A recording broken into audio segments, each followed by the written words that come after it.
basically are just giving me the facts and logic. Like, it's just like, oh, well, you know, obviously since men are more prone to this and that. We're not talking about men. We're talking about trans women, people who have understood themselves to be women for probably a substantial period of time, who identify as women, who tried to look like women, who tried to blend in with women, who tried to get along with women, and all they want to do is exist as a woman. And part of that is going into a woman's bathroom.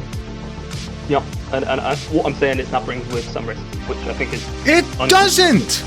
You have yet to show me that!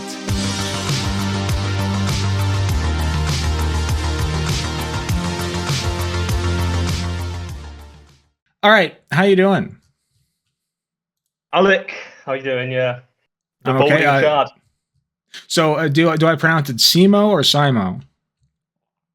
Henry. Just call me Henry. Henry? All right, Henry it is. So, Henry, you came into my chat a few nights ago, and I wasn't really looking to debate right in that moment. I said you can set something up on my DMs. You graciously accepted.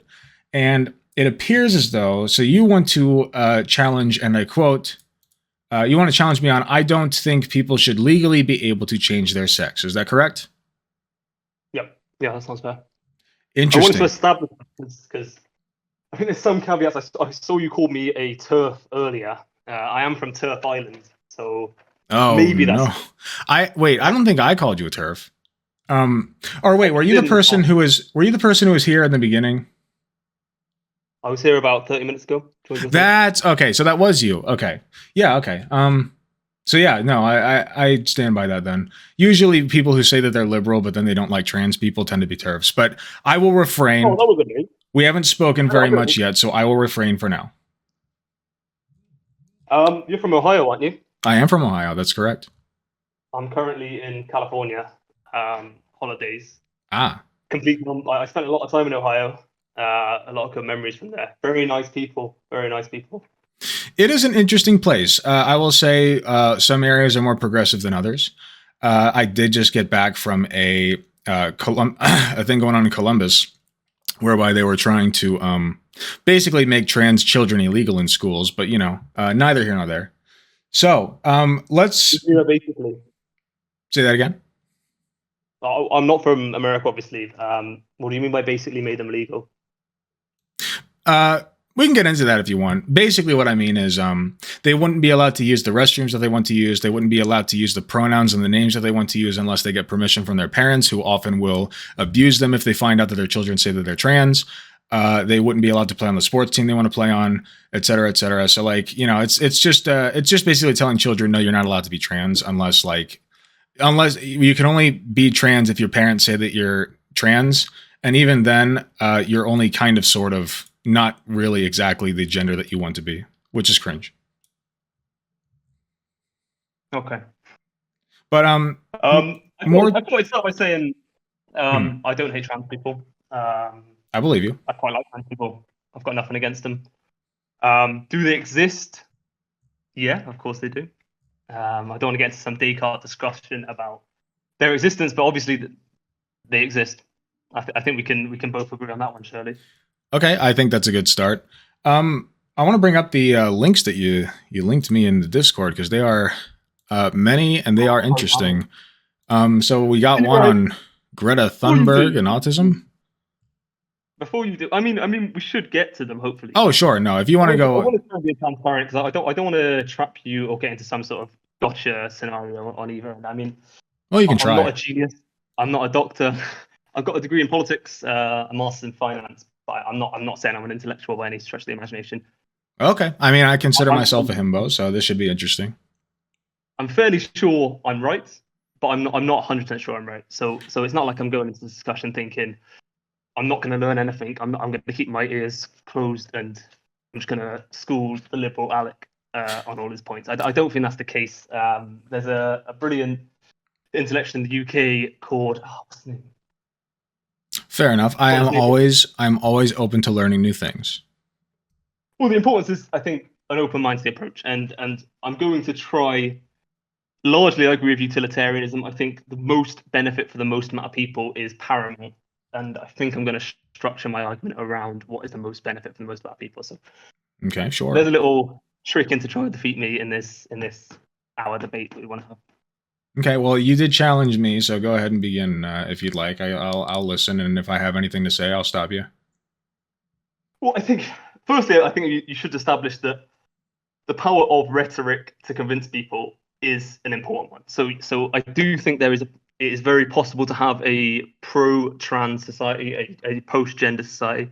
I think Mhm. this is like evidently true from historical records. There's been societies that are based around so many different factors. I think there's a Polynesian group that is a society based on genderless societies. So if I think your goals are achievable, I certainly think 100% they are. I definitely think you could have a post-gender society. Okay, are you Personally, I think that would you wouldn't consider be. yourself a gender abolitionist? No, no, definitely not. No? I Okay, think that's there's fine. so much utility that this is my not my first point I wasn't going to come to, but I Sure. think primarily I think there's so much utility in the gender binary for the majority that it is necessary to keep. That would be my position. Okay, fair enough. That seems like a little bit of a different point than the one you brought to the forefront in our DMs. Would you like No, to tie it back legally, to I that? think it should be backed up by law. I think it should be backed up by law. Say that again. I think this should be backed up by law. So I think society has laws, and as it's a benefit to society, such as any other law, stealing, murder, I think that it should be obviously not to that extreme, but I do think that legally you should not be able to change your sex. Well, why don't you go into that a little bit? What do you think? What do you think is wrong? What's wrong with having it be legal to change your sex? Well, first I think that there's the truth angle. I think we might be able to agree de facto that sex is binary. No, it's not. It's on a bimodal distribution. Go on, explain. Say that again. Explain, please. Yeah. So when you say binary, when you have binary code, oh, good night, Queen Laura. You have zeros and ones. There is nothing to denote anything between 0 and 1. When you have a bimodal distribution, what that means is there is something between 0 and 1. There's 0.5, there's 0.9, whatever. It may be close to 1, but it's not 1. So we have sex on a binary, not a binary, a bimodal distribution, meaning we have male, we have female, and then we have a ton of stuff in between. Most people fall to one end or the other. And that's why it's called bimodal, because we have a big hump on one side, it dips toward the middle, and then we have a big hump on the other side. Most people are male, most people are female. But even within male, there is a sliding scale of how male you are, and within female, there's a sliding scale of how female you are. And we base these off of various characteristics, such as like you might consider short hair to be more masculine. So like a butch lesbian, for instance, would be more toward the center of how somebody might present or like how feminine you would call them, right? And somebody who is like a femboy would be also more toward the center, but still in the male category, right? And it gets a little complicated, but that's basically what that means. Sure. I mean, some of those points are quite trivial. I don't think that hair is too important. I don't think that clothing or hair color are too important to the binary. I think you're understating how much this binary encompasses of humanity. I'm I mean, I'm if you want to conflating take away, I'm no, no, let conflating me finish. gender and sex Let a me little finish. bit. I should have been more If you take accurate by away saying, huh? no, let me finish. Let me finish on this point. Okay. If you take away the self-prescribed transgender people, which is around, I think I said it was about 0.5%, and you go to what is remaining, the beyond the point of a outlier, these people fit into these two categories. Right, cis people is what you mean, right? I suppose you can call them cis people. I think I don't like that term, but I mean, if you want to use it, your stream. Oh, why don't you like it? I think I would say normal. Just I think it's the problem is it's very rare you find that an outsider creates a term for an insider and it becomes acceptable. Would you say black people are abnormal in the U.S.? Certainly not. I think they're a minority. They are, but would you say like white? Would you say like black people and normal people? Yeah, I would. Oh well, color me surprised. I mean, That doesn't. there's been black people in the United States before the United States. So I guarantee you that would not fly in most places. They would not allow you to do that. Certainly not in most workplaces. You would almost certainly receive some penalties for that one. I just think the implication of normal. I don't think I would. I think you'd be surprised about how much. I mean, I know that it's pretty fucked up in the United States about your race relations, but I think most people generally don't hold these. So I don't know, but you obviously you're more experienced than I am. I'm not American, so. Right. Do you dislike the term white person? No, not necessarily. Why not? I think it's descriptive. Wait, why not? Descriptive. Is cis not descriptive? It is descriptive. I had this problem with a good friend of mine, Pakistani descent, Scottish, and I would say if he was in a group of people, I would say he's the Pakistani man over there. He took issue to that because he was saying his primary function is not his ethnicity. But I would say in a descriptive manner, if I was going to look at a group and I wanted a straightaway distinction to make that person distinct, I would go off. So white person. If I was in a group of Chinese people and someone wanted to say that the white person over there, I wouldn't have a problem with that at all. I would, in any sense, I would never get offended if someone called me a white. What about gay and normal? Do you think that straight is like a bad term? Do you dislike the term straight? No. I mean, I haven't thought about it too much. It's never. I'm not really someone who is offended by much. Well, right, but you explicitly said you dislike the term cis. You purposefully avoided using it. I feel like it's an outsider. You might be right. Maybe I am being a bit hypocritical. I feel like it's an outsider. We can move on to the next point if you want. No. Stay on it. Okay, sure. I feel like it's an outsider term. Could you name me an outsider term applied to an insider group that is appropriate? I'd ask that question. An outsider term that applies to an insider group and can you explain what you mean by that? Yeah, so I feel like the cis term has come from the transgender movement, and they are an outsider to obviously the cis community by definition. No, actually, cis is a scientific term. It's been around even before we had terminology.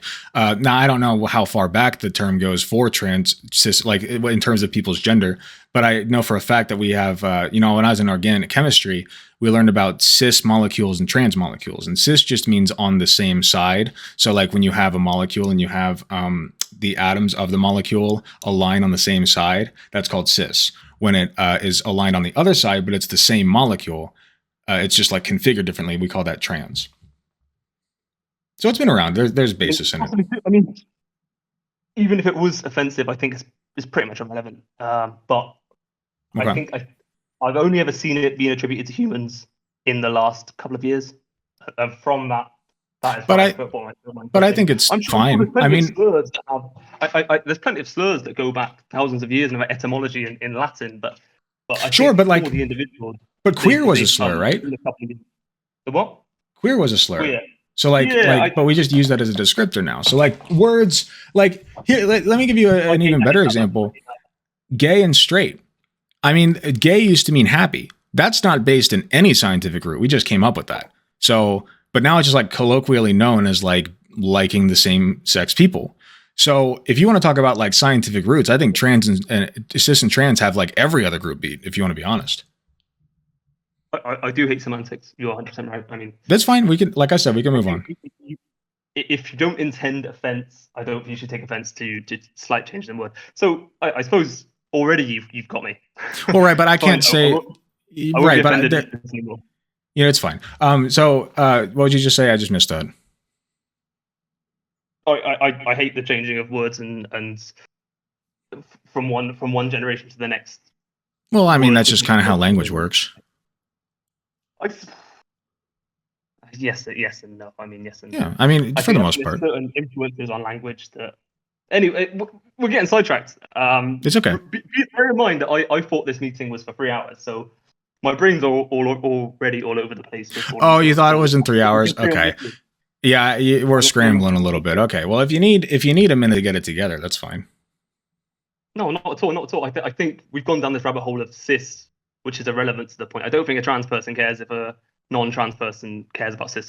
I think that in itself is a tangent that we probably shouldn't have gone down. And I just think for all intents and purposes, it's the simplest way to identify the difference between cis and trans people is using the term cis. But it's fine. We can move on from that point. Yeah.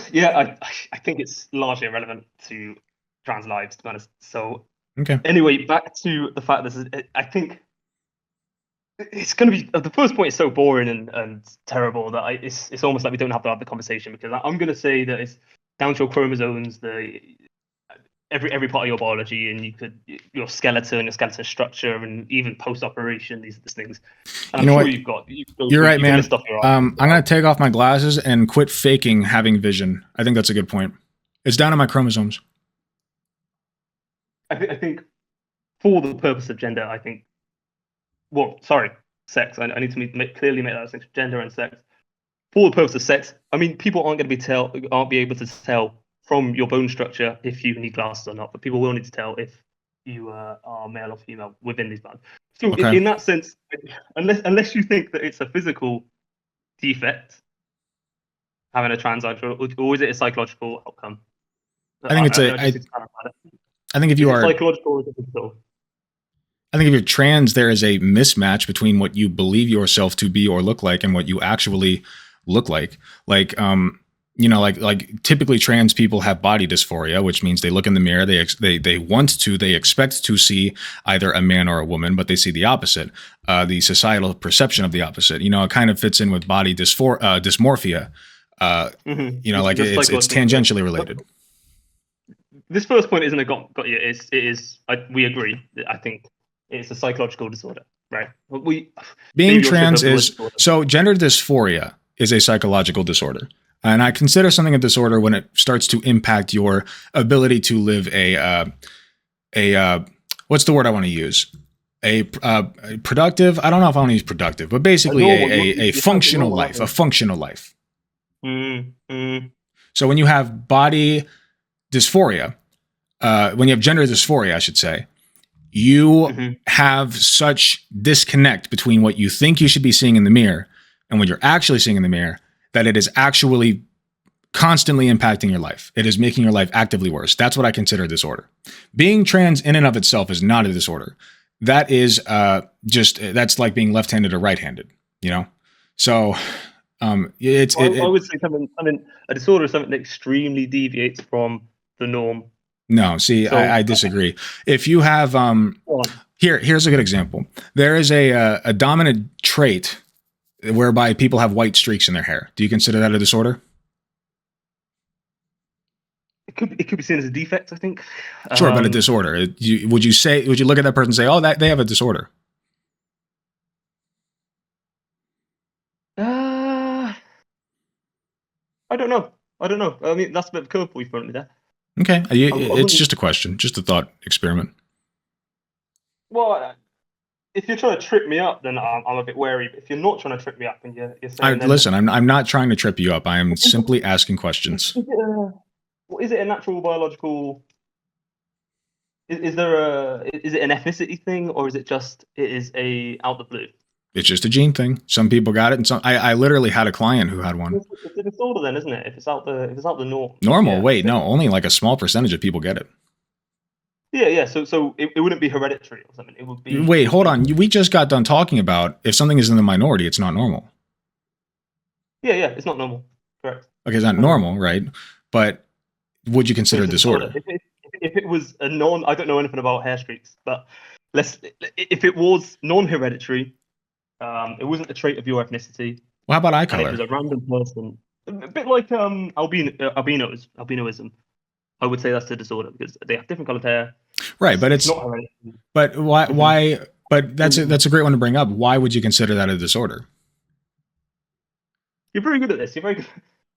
We're taking away. I'm trying to lead you into this. I believe personally that in many ways you could consider albinism a disorder. Absolutely. I think again you're trying to take away from the. I agree that albinism is a disorder, but yeah, I think you're taking away from the actual what we're trying to talk about and talk about something else. So no, I'm not. Again, to return to the original point is transgender. What would you prefer on that one? Is transgender fault? Is Is being a transgender psychological or physical? Having gender dysphoria is a Mhm. disorder. Being transgender, I mean, is that psychological or physical? I would say it's both. I mean, you look in the mirror and you see something that should not be there, and it affects you to such when you have gender dysphoria, it affects you to such an extent that it impacts your life. Now, you can be trans and not have dysphoria. I think, the majority of trans people tend to, but you can look in the mirror and say, I don't like my male body. I wish I had boobs. I wish I had this and that, but it like maybe not affect your life enough that you end up having this gender dysphoria. It could just be a preference, right? So I think being the state of being trans, the state of looking in the mirror and wanting a different body than what you see, you could consider that both physical and mental. It's psychological. Psychological, yeah. All right. By the way, this is point one. This isn't meant to be what we agree on. It's I fine. mean, we talked for about 15 minutes. We're still not on what we disagree on, but That's I fine. think we must agree. If, for example, I was someone I didn't speak the language of them, I was a doctor, which I'm not, and I was observing this person physically, I would see them as a male. If even if they were psychologically transgender, without showing it externally. Well, sure. I would look at their bones, I would look at their chromosomes. I think that's agreeable. That's if I went to the doctor, as I am, and I say, "Hey, doc, I feel like a woman. I understand myself to be a woman as of like yesterday, which is, I could wake up tomorrow and feel that way. I don't think I will, but let's say that happens. The doctor's going to look at me and they're going to see a male body. This is true, right? And that's point one. I feel like one of the issues with the transgender debate is the fact that, or the hurdle. If I was pro gender dysmorphia diagnosis and going through the process, one of the initial problems, if I was being analytical, would say is the de facto fact that your body is the opposite genders do you think you are, or a different gender than what you are. Well, you're conflating gender and sex, though. No, I'm saying that the sex would disagree with your gender. Correct. If you're trans, based on the historic binary. So I think it's pretty agreeable, and I feel like that's a pretty strong point to get over. I think a lot of the problem with leftists is they come into conversations with conservatives, and I mean conservatives are quite slow-minded people, maybe you would say, and they would say that on the face of it, on the practicalities, psychology can change, but your gender, your sex makeup cannot change. And I think that's point one, which is agreeable, right? I mean, how far are we in? 10 minutes? 20 minutes? We're about 20-ish minutes, but you said you said something about changing your sex. Is that right? Yeah, you cannot change your sex. You cannot change it? I thought you said it should be illegal to change it. Well, I think you cannot change it literally in a biological terms, but on paper. So if it's impossible to do, why should it be illegal then? No. If you listen, I'm not trying to get to. I'm not trying to catch you out. If literally you cannot do this. Literally. Okay. So I disagree. Let's say the whole society said that you could do this. Still, you cannot change your genes. You cannot change your chromosomes. You cannot change your bone structure. Literally, you would not be able to do this. People would say that on government documents and for the purposes of society, you could change your sex. That is what I disagree with. I do not think that's right. What do you consider sex to be? Like I said, it is the binary. Do you still think it's a binary, or even after we had our discussion about being a bimodal distribution? I mean, it's fine if you do.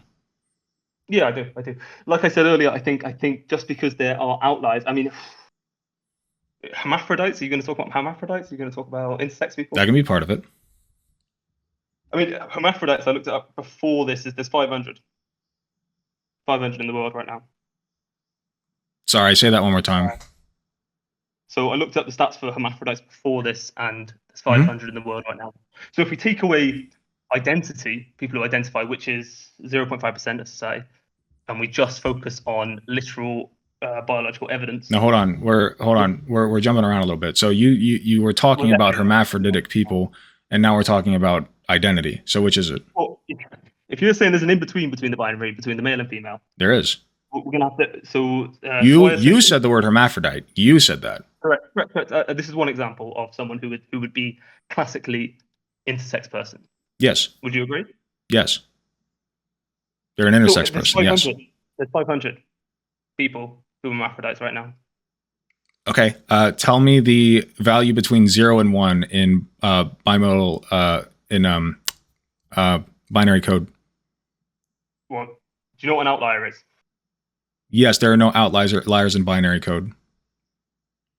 We're not talking about code right now. We're talking about humanity. Right, but a binary is something we understand to be one of two things. How many legs does a horse have? 4, typically. How many legs does a human have? 2, typically. But there's horses born with 3 legs, but they're still quadpods. You're getting into a dangerous game here that I don't know if you want to play. No, that's my territory, buddy. I think certainly what you're trying to do is say that there is a social construct, at least. There are generalities. Listen, there are certainly generalities for sex and gender. I don't interrupt you. Let me finish. And I think what we need to focus on is, as I said at the start, the utility and what is broadly acceptable. So hermaphrodites are 500 people, as I said. Swyer syndrome is 1 in every 60,000 people, which is 0.0125% of people. I think you don't do bird watching, do you? Orthology. No, I don't birdwatch. No. I think for these instances, because they do go against my rule, there's a term called jizz in bird watching, and it means just is. If you see a bird, it just is what it is. And I think for these instances, it's a bit floaty, but it just is. What is a bird? Sorry? What is a bird? What's a bird? I mean, yes, we all know what a bird is. What is it? What do you mean by bird? Trying to pin me down on definitions. I just asked you a question. It's almost ancient Greek in its sort of philosophical thought. I mean, do birds fly? A bird generally has an animal that has 2 wings, hollowed out bones, 2 legs. Generally. Beak. I think that's pretty much the case for them. Generally, but we both agree if you amputated a bird's leg that it would still be a bird. Yeah. And you can have birds perhaps that are born theoretically without feathers, and they're still birds. And you can have birds that don't fly. There are entire species of birds that don't fly, and they're still birds. Yeah, but you can cut off a human's dick, and it would still be a human. And biologically, they would still be a man.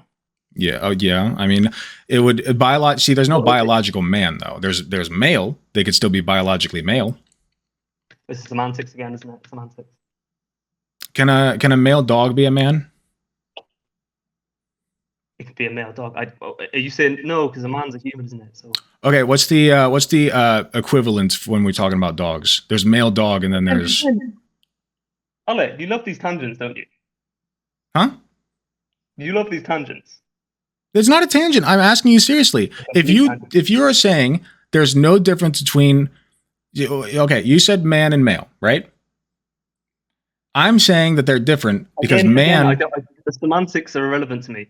I mean, man denotes gender. Here's where I'm going with this. Dogs don't have gender. They have sex, right? We usually say gender interchangeably with sex just because that's colloquially. But in a practical... Maybe they're trans dogs. I mean, there are certainly trans animals. This is true. They're trans. I personally think it would be smart to bring back the term transsexual, but unfortunately that's a little bit of a slur right now. So I don't know how, politically correct that is. But there is a difference between, switching elements of your sex and switching elements of your gender. There's a big difference. And usually they intertwine with one another, but they don't have to. I mean, I was just at Columbus the other day, in that room, and there was a guy, there was a person there, I'm sorry, who was wearing a dress and was very large and had a deep voice, and they identified as female. Yeah. So I don't. That's fine. I think people largely, no, yeah, I'd say largely people can do whatever they want in their spare time and whatever with their body, whatever they want. I don't really care too much. Well, you said you wanted to be illegal to change your sex. Are you taking that? Are you retracting that? How important do you think? How important do you think the law is in your life? I think largely. How important the law is? I'd say it's pretty important. No. This is this. I'm trying to finish this point. People obviously people can do what they want. I don't care.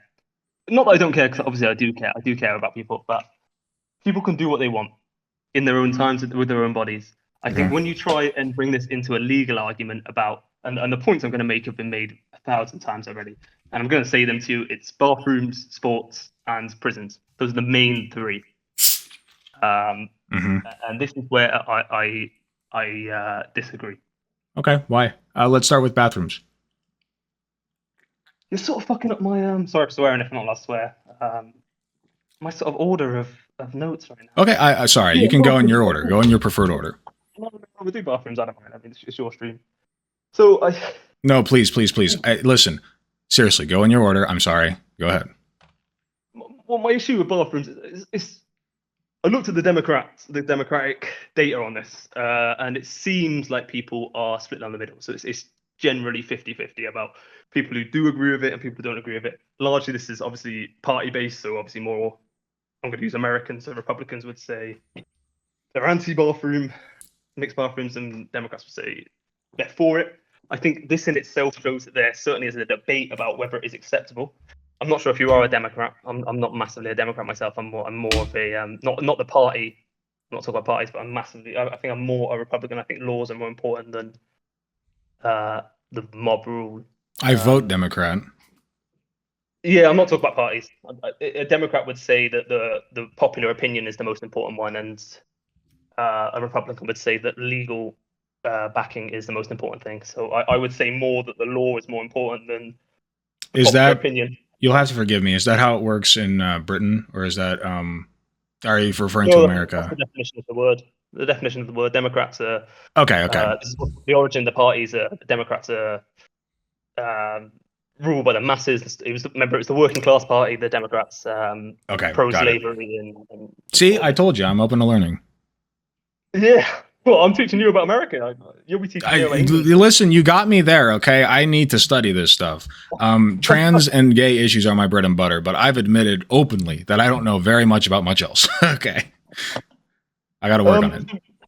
Yeah, the bathroom issue is, personally, I think the obvious thing is, if we go back to the origin of female-only spaces, it's sort of the 1830s, society was starting to become more cohesive.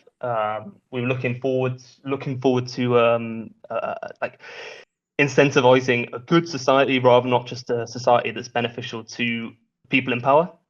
So female-only spaces, bathrooms, carriages on trains, funnily enough, came about to protect women from predatory men. Why would women need protection from predatory men? Bitch, you're bald. I don't give a fuck about your human history on this issue. Well, I agree with you. I think that I'm not saying that they don't. I'm just saying, why do you think that is? Are men naturally predisposed to being more violent? I think definitely true. Men are more violent, and all the data backs it up. And I think by nature, by our genes. Yes, I would say so. Oh, I disagree. I think it's a very misandrist point of view. I mean, possibly I am a sexist and I hate women and men. So, yeah, I certainly think that men are more violent than women. Actually, no, statistically you're correct, but I would argue that it's not a genes thing. It's not a nature thing. It's a nurture thing. No, I completely disagree. But it's every society in the world has this problem. But as a caveat, it's interesting that domestic violence, and this is a complete caveat, I'm doing what you do now and just going off topic. Domestic violence is more prevalent in women to men than men to women, certainly in the UK, probably in America as well. But obviously, the difference in biology, if we go back to biology, is that obviously men are more powerful on the extremes, more powerful. Not every man's more powerful than the woman, but on the extremes. So should we? So then, should we have a punching bag outside of every bathroom and have them see how hard they can punch it before they can go in? Imagine that. I think it'd be a pretty solid idea based on your logic there. If you need to piss and then you need to pass some sort of score to get into the bathroom, I would love that world. Yeah, see how far you can piss. But yeah, like I said, I think certainly, and it's not all men as well, because this gets lost in the argument. It's obviously not all men, but pareto distribution shows that on the extremes, men are the most violent in society. Men are the most aggressive in society. Men commit the most crimes in society. And this isn't me trying to be misandrous. This is literally just the statistics. So Sure, it's also not me being a racist to certainly, point out that it is the same exact thing for black people in America. At least in America. yeah. I don't know about worldwide, but certainly for America. I had More this black argument with people. my brother as well. Huh? I had this argument with my brother as well, and it's unclear what to do about it, because I think it's not a single issue reason, but I would largely fall in the camp of saying it's an issue, so we'll deal with it as an issue and not deal with it as a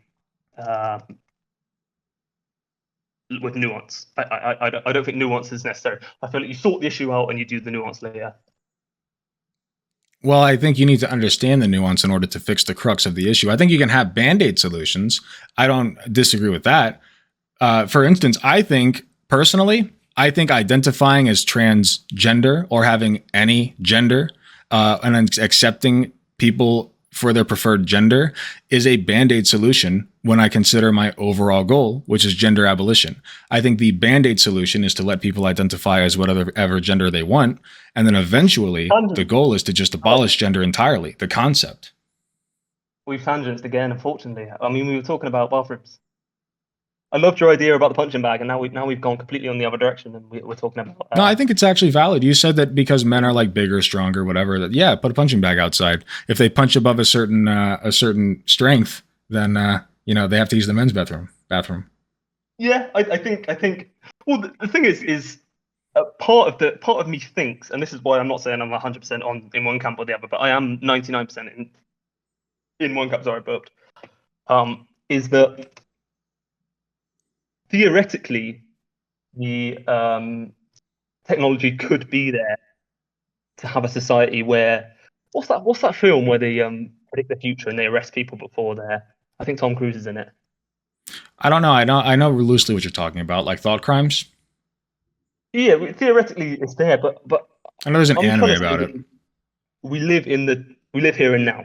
So Yep. so let's devise a solution for today. I mean, you could potentially have some sort of DNA test to see if someone is likely to be a criminal, and then ostracize them from society, prevent them from going to bathrooms with women, and then everyone else is in gender neutral bathrooms. But as that's not really viable right now, and it's not also, I don't think rapists are the strongest men on the planet.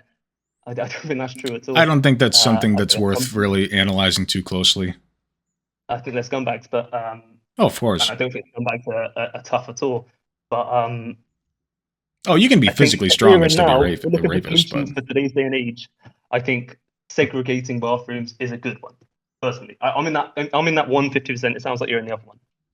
Sure, but you can have segregated bathrooms and still have trans people use their preferred bathroom. There's still trans women and trans men. Yes. No, I don't think so. I think first off, this is why I didn't want to come to this one now. I wanted to come to it later because you need to assess what, and this would be my advice to the left, is you need to assess the goalpost of being non-binary. I think that because if for example I wanted to turn up one day and say now I'm a female and I can use a female bathroom, is that the right goalpost to use? Self-identification. Why not? Well, exactly. So what we'd have then is predatory men that would lie and go into bathrooms. Do you think predatory men don't do that anyway? I don't think under the guise of being acceptable. I think a good proportion, increasingly less amount of people in these societies. But can you show me any data suggesting that like gender neutral bathrooms where both men and women go in are more exposed to violence? Oh, I've got so many different studies for this.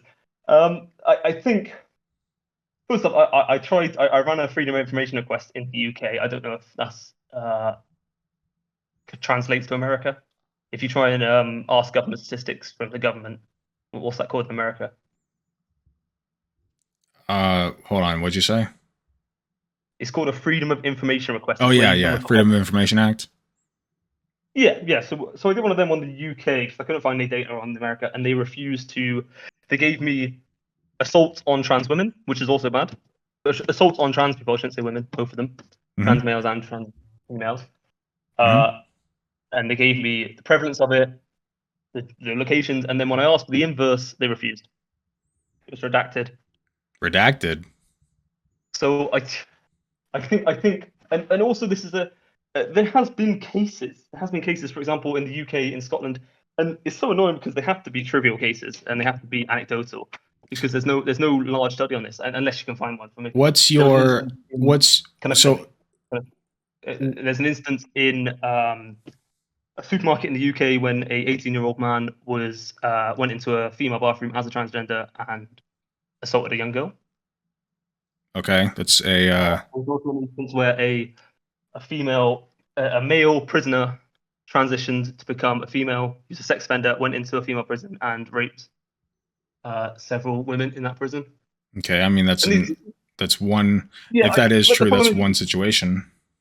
I feel exactly. I mean, do you want me to sit here and list off complete anecdotals with the absence of a study? I mean, this isn't. Here's the problem: the process is so much more complicated than just a guy in a prison being like, "Oh yeah, no, I'm a woman now," and then they get like shipped over like in 2 seconds to the women's prison. That doesn't happen, you know. And I feel like a lot of the times what gets lost in this conversation is that's what it makes it sound like. No, there's psychological determination of whether or not you're actually trans. Do a history check. Do like a some other tests. I don't know the entire process. I don't claim to, but there are indicators. There are tests you can do. You know, there's a history that you take. You know, and you have to actually live in your preferred gender for a certain amount of time before you're even allowed to in a lot of places before you're allowed to go through without a lot of the stuff. There's some would argue like too big of a hurdle to jump. Yeah, which is what I said earlier about I'm trying to assess where the line is, and I said, is self-identification good enough? And earlier you said it was, but now it sounds like you said there should be some sort of process in the thing, in the way to prevent instant self-identification. Well, there is a process. That's what I'm saying. Right. Well, earlier I was making the point: could you instantly just pop up and say, oh, no, "Okay, I'm transgender now. I'm going to go into whatever bathroom I want," or do you have to go through the process? I think that was my point, and I feel like we. Okay, if there is somebody who looks like a woman, who talks like a woman, who sounds like a woman, who presents like a woman, and they commit a crime, are they going to show up on TV as a woman or a man? Like if they're a trans woman, but nobody ever thought to check like their genitals. I mean, you were complaining about circumstantial evidence and anecdotes too. This is a complete hypothetical. Well, right, but hypotheticals are important because this stuff does happen. I mean, trans people do commit crimes. You know, I don't deny that. Trans people aren't perfect. I think they're often held to that standard by broader society, but they're not perfect. So you do get trans people who commit crimes, and when they show up on their mugshot, they look like the gender that they transition to. What do you do with them? Not always. I mean, if it's a small man who is very effeminate features, who would turn up on a police report, this complete curveball hypothetical that you've thrown at me, I think between the arrest and the court date, they would have assessed their. Well, I didn't say a small man. I said a trans woman. Well, Alec. The problem is it's a complete hypothetical that is. Can you not have a large, muscular woman who was born a woman? Yes, you can, but I mean, yeah, you get a. There's multiple. I think what I would call personality and aesthetics, you would call gender, and I think that's what you're trying to nail down. That's kind of what gender is, though. But would you say that masculine? So bad. Would you say that a 6'5" woman who's 120 kilograms, or I don't know what that is, 300 pounds, like should go into 200 something, yeah, should go into male prison? Should go into a male prison? No. No, so neither do I. She's not. She's not male. Do you think a American weights 100-pound man who's 5'5" should go into female prison? No. Right. Okay. Yeah, we agree on that then. And on your point that there's a process. So I think we both agree that instantly you cannot just proclaim. It's not self-proclamation that you can change your gender. I think that, yeah, it is. We got to that point where No, yeah, it is. You said it wasn't. You said it wasn't. I said, hold on. About I said it isn't? 2 minutes ago. No. I said listen, you can self-proclaim one day. I could wake up tomorrow and say that I'm a woman and I'd be a woman. I do believe that.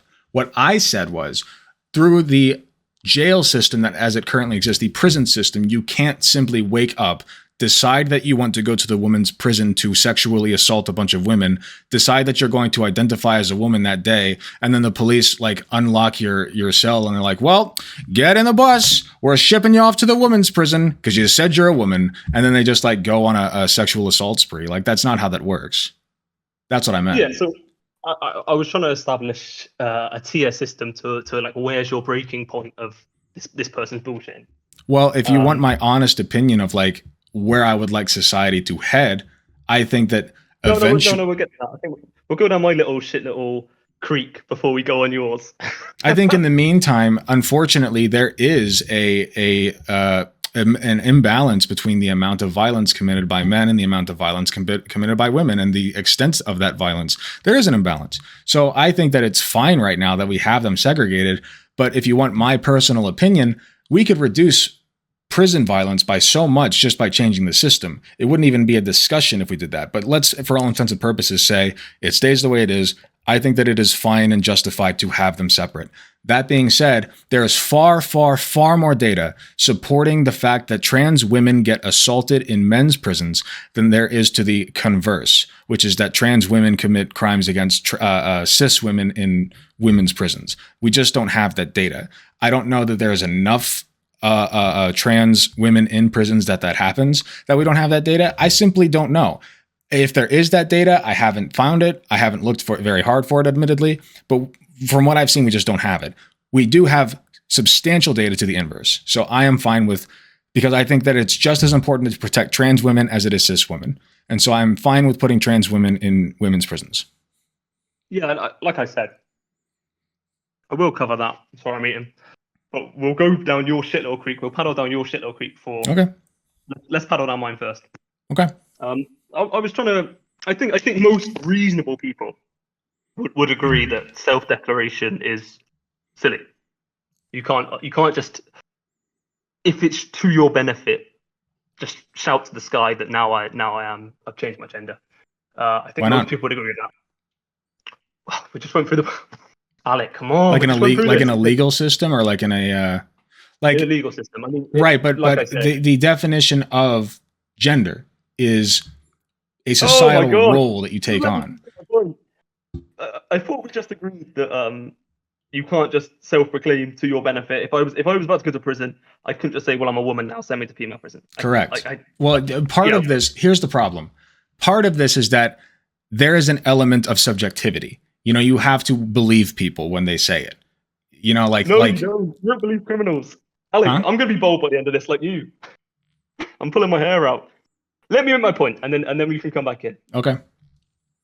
If you were put in some rigorous testing process, which there already is, which I think is fair, this would not dissuade predators from into these scenarios. And this is based on a minor, not even a minor point, but a point that I was thinking about today about, was the process appropriate?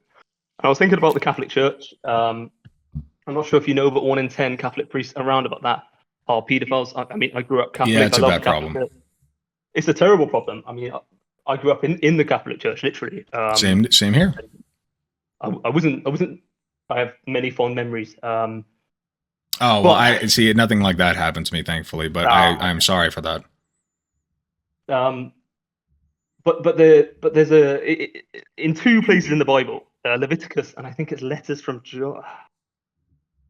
2 places in the Bible where it says it is, I think it's murder in Leviticus. You have to be killed. Sorry, not murder. You have to be definitely for laying with boys. So it's clearly anti-Catholic to be a paedophile. Well, I would hope so. 100%. But still, through this process, they put years into these disgusting predators to get access to these boys. So I think always my sympathy is for the sincere individual who would go through this process properly for some sort of, I don't know, gratification maybe, or agreement of their disorder, but I think it would be impossible if this becomes more widespread to prevent predators from exploiting the Right, but we have data showing that Catholic priests, 1 in 10, are pedophiles. We don't have data for trans people on that front. How long has there been a Catholic Church? Was that? How long has there been a Catholic Church? Centuries. 2,000 years. Okay. Wait. 2,000 years? Hold on. There hasn't been a Catholic Church for 2,000 years, I don't think. Oh my God, yes, there has. I mean, okay. I could be wrong on that one. I don't know. So. So on you are the rock in which I build my church, the founder of the Catholic Church, St. Peter. Right, but I think they called it Catholic at some later point, but it's beside the point. Anyway. So yeah, I think it is impossible to prevent, and this is me seeing. This is before my objections to a trans individual's outlook. Why? Real quick. Are you going to tie it back? But wait, hold on. Are you going to tie it back to why you brought up how old the Catholic Church is? Oh, if you want the Catholic, no, I'm not. But if you want the Catholic Church to come up again, it's in my notes. Well, hold on. I want to address that because you asked how old the Catholic Church is. How long have trans people existed? Do you know? As long as humanity. I think. Yeah. It's as long as humanity's been. So longer than the Catholic Church. As a caveat, I think the current trans movement is at a push 70 years old. At a push. Why? I think realistically it's 5 years. What gives you that impression? I think the first operation on a trans person, gender reassignment surgery, was 1948. I think that's the first recorded one. Oh. Or like, I take that back. There are probably earlier recorded ones. Please, let's talk about eunuchs, because I've got a section on eunuchs as well. Do you want to talk about eunuchs? We'll talk about eunuchs later if you want. Wait. But eunuchs aren't trans people. At least not necessarily. They're eunuchs. They just had their dicks chopped off. How do you know? I mean, I said necessarily. There was elective eunuchhood in the right, but Catholic Church. To my knowledge, transgenderism. To my knowledge, they still identified as men. Potentially, but I feel like to cut off their sexual organs based on a delusion. Do you think that all trans people are trying to get their dicks chopped off? Do you think any are? No, certainly not. Certainly not. And like I said, if anyone wants to do anything in their own time, because I can tell you, there are probably some odd trans people out there who want to get their dicks literally cut off, but that's not how that works either. I mean, that's not the procedure. Actually. I think it's 40%. Is what is it bottom surgery to call it? 40%. Yeah, bottom surgery. I came across is 40% of trans individuals have bottom surgery. Not all of them. No, this is the figure that I found on the internet. Did I send this one to you? I'm not sure, but it's some. It's not an insignificant number. It's definitely not an insignificant number. I think it's they get bottom surgery. I mean, yeah. I mean, I it might be most of them. I really don't know the numbers on that. I think it's 40%. Yeah, no, you're right. I mean, I imagine it's close to at least half. Yeah, but like that's bottom surgery. That's not. You said it was insignificant about 2 sentences ago. What'd you say? You said it was insignificant amount of people, a tiny amount of people. No, wait. No, I didn't say insignificant. Hold on. What are you referring to? To bottom surgery. At 40%. No, I said it's insignificant. Hold on. You're conflating eunuchs with trans people. Eunuchs get their dicks literally cut off. Trans people do not. Like that, at least not necessarily. That's not that even when you're referring to hold on. When you're referring to bottom surgery, that is not what happens. It's not being a eunuch. You literally oh goodness, I just got a big raid. Give me just a second, guys. That stopped suddenly. Interesting. Real quick, let me address my Raiders here real quick. Sorry. Hello, Ravana. Welcome. Raiders, we are in the middle of a debate, a spirited debate. I am going to turn off notifications while I am doing this so that I don't get distracted. I apologize. I very much appreciate the raid. I hope you all had a good stream, okay? Give me just a second here. Sound alerts. Alert box. Okay. All right. Oh, sorry. Okay. I apologize for the interruption. Thank you guys very much for the raid again. Okay, go ahead. We were talking about, so I was trying to explain, you're conflating being a eunuch with being trans, because when you get bottom surgery as a trans person, you are not literally cutting your dick off as a trans woman. You get it basically it's vaginoplasty. So you get it basically inverted is the most common way to do it. It's like you're giving yourself a makeshift vagina. I to be honest, I feel like I've shown my hand a little bit, because you said it's the first recorded trans surgery. And I haven't looked into that specific element, but yes, to my knowledge. Okay, I jumped the gun. I thought you were referencing eunuchs when you said first recorded, because the first one was in 1948, I believe. So, and that's why I think that the trans movement is. I'm referencing from the modern trans movement, because I'm sure you could throw Egypt, or I think there was Assyrians who had multi-genders. But I mean, if you want to learn from Egyptian society on how to run society, then I think that's your prerogative. But I don't think it's the correct prerogative. I think the current society is probably better. But well, should we talk back to bathrooms? So I feel like with bathrooms, I think would you say there is no risk? Would you say, no, that's not fair either. Would you say for trans women to use the women's bathroom? No, I think the data shows that there is no risk. The data is not there, though. I think that's fair. Right, but until the data is there, I think it's fine. Basically, you're assuming them guilty until proven innocent is what you want. Wait, but the absence of data, your default is that there's no risk. You're assuming them guilty until proven innocent. So yes, that's my default. Somebody with no criminal background who is just a trans woman, yes, I would assume they do not have any malintent by using the women's restroom. That is correct. I think that's reasonable. I think it's 100% reasonable to say that trans people who would not commit sexual assault will not commit sexual assault. I think that's completely reasonable. But I don't think that all even if you have a criminal background, by the way, I want to stress, I do think that it's still reasonable. But about predators that will go through the process that will, like I said, the instance in Scotland where an 18-year-old transgender woman went into the female bathroom, and this is just the anecdotal, as you said, but there's many instances of this. You think there's no risk in the mean term before we figure this out, is what your position is that correct? As far as trans women using the restroom, there is no risk that has been shown. That is correct. Despite the fact that there's been instances. There have been individual instances, just as there have been individual instances of many things. Yes.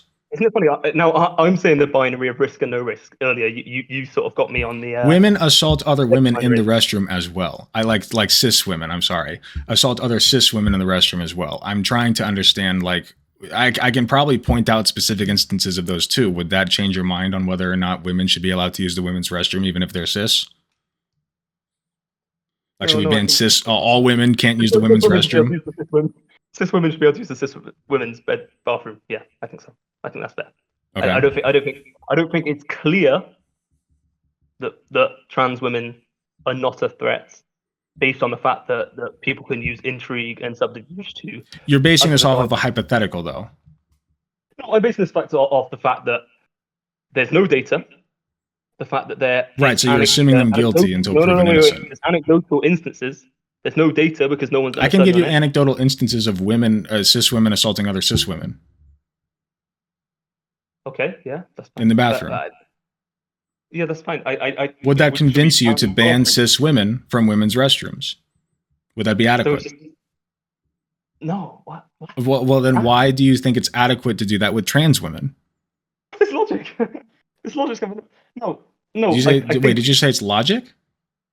What is this logic? I think prior to any sort of significant amount of time of this policy integration, there needs to be at least some studies on what it is. I tried to find the studies. Yeah, guilty until proven innocent. No, I really tried to find the studies. I found anecdotes.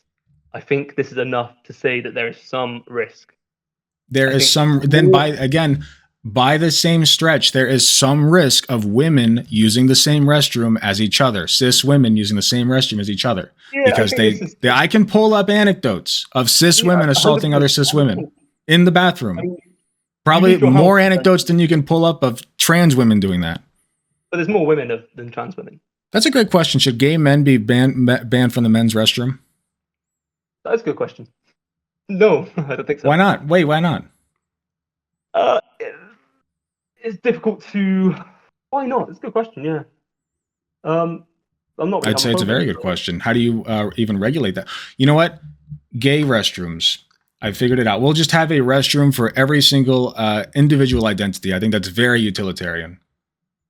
That is one of the options. I think so. Literally, some places do have a male bathroom, a female bathroom, and a non-binary bathroom. Yeah, I think that is one. Well, that would be just like all sex is allowed, right? Yeah, but I mean, only with like men and transgenders use the middle bathroom. I think trans women should be allowed to use the women's or the middle bathroom, or really the men's if they want. I don't care. I know that's your belief, but I think yeah, but my belief is based in fact and reality. No, how would this work in a? I love bathrooms, toilets as we call them. How would this work in a large venue?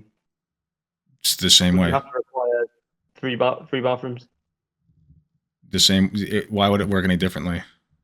Well, because usually there's huge queues for the female bathroom and there's no queues for the male bathroom. So okay, if women want to use the men's bathroom, let them. I'm not sure about the poll data. This is an interesting point, and you might be right. But I, on the face of it, and this is backed up on nothing, so tear me apart all you want. On the face of it, I do not think that females want to be in male bathrooms. On the face of it, I think most of them don't, but that's the same reason that trans women don't want to be in the men's bathroom. Yeah, so if we're trying to be a pragmatist, and this becomes a serious movement where it's like a huge proportion of the population, I think there'd probably be an argument for a freeway system. Yeah, I think that's there. As a man, though, I will tell you, I have said fuck it and used the women's restroom when it's like either the men's restroom is out or the women's restroom. Sometimes the women's restroom is just fucking closer. Like, yeah, I'll use it.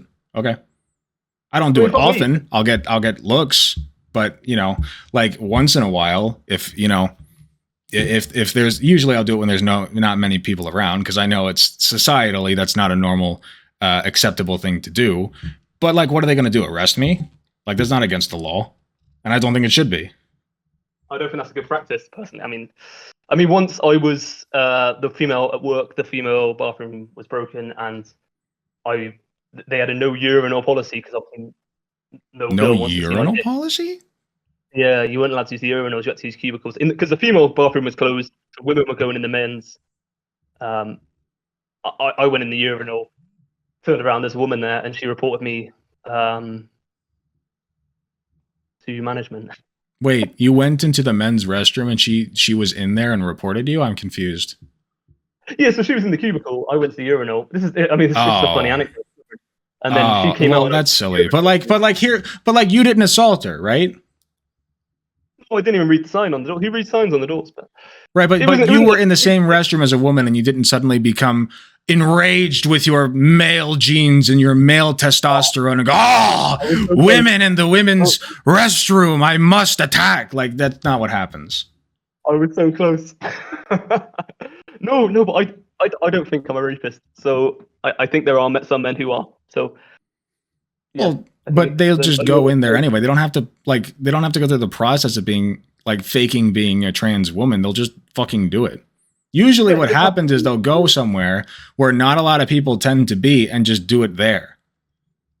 No, but like I said, that I've got anecdotal proof this happened at least 3 times of the customary look that I took earlier.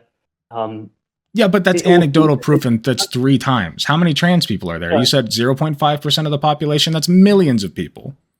No, but this is a 10-minute glance. It's a 10-minute glance, and I think there's enough to say should there be a study done. If there was a study, I'd quote you a study. I wish there was a study. Okay, but again, even in the absence of data, you are still assuming guilt where there is none to attribute. No, you are using anecdotes. I've got a thesis, and I'd like to pursue it. If you actually look at one of the sources that I sent to you, it is the Guardian article number 2 about Greta Thunberg. Yeah, that was an interesting one. How dare you? There is a study about from Anna Fazakari on the academia and why, the pressure dude? He's on baiting. I know who this academics is. to not write articles critical or exploring this subject. And as I said, my freedom of information request was denied. So I feel like on the face of it, there's not honesty intellectually on this topic, and I'd love to have a survey of you. And if I was wrong, I'd say I'm wrong. But as there's no there's survey not. done, Hold on. You said there's not honesty intellectual. I'm trying to figure out how this relates to the Greta Thunberg article. I lost you a little bit.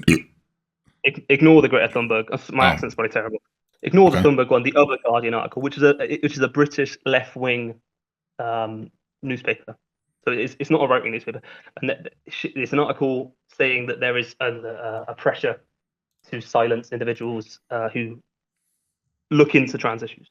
Professor Joe Phoenix, a criminologist at Open University, was called a transphobe and prevented from giving a lecture at Essex University on trans rights in prison.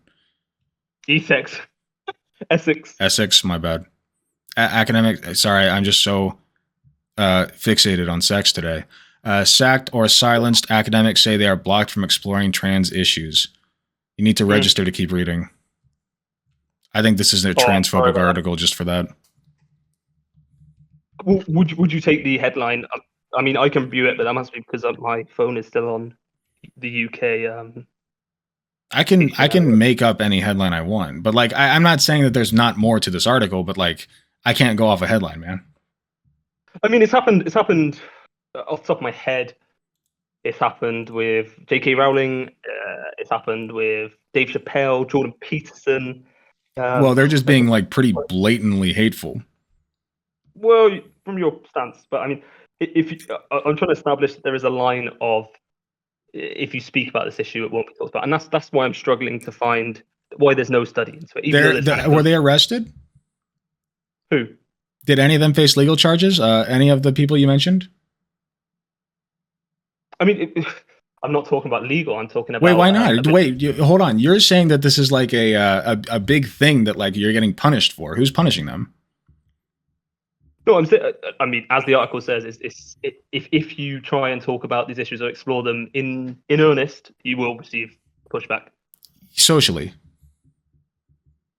I mean, this woman is an intellectual who's being pressured. I mean, there was a it's a gender issue. It's not a trans issue, but there was a famous British biologist who was I forget his name.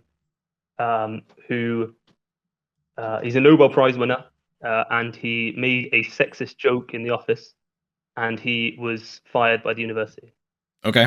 Now this is to me that is the same sort of pressure as the Guardian article.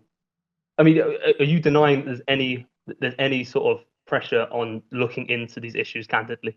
Looking into them candidly? No, there's plenty of articles that support trans treatments and the validity of all these treatments. There's plenty of scientific sources that I could send you. That there's no pressure that keeps people from looking into it.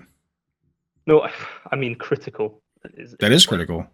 Do you not consider like a meta-analysis of over 50 studies critical? I mean, agreement is hardly critical, is it? I mean, no, it's not agreement. I don't think so. Here's what gets lost. Hold on. Here's what gets lost a lot in this conversation. Scientists are not they're not rubbing their hands together and trying to get one over on everybody. We're going to make up a bunch of data. They're trying to constantly disprove each other. They are trying to prove each other wrong, because if you can prove other scientists wrong, that's how they win.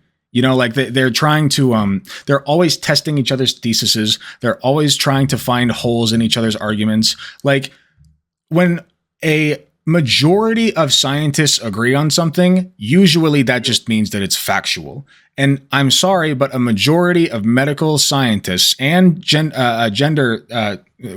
sociologists agree about trans treatments and gender affirmation. Like that's just factual. Well, as someone who's been through the process, I disagree. I've been told you can disagree, but again, you're not basing that disagreement in any factual analysis. Well, I mean, I'm not an intellectual, so if I did a study, clearly, do you think that people usually try and create studies to mirror their position, and you can arguably make a study to back anything that you.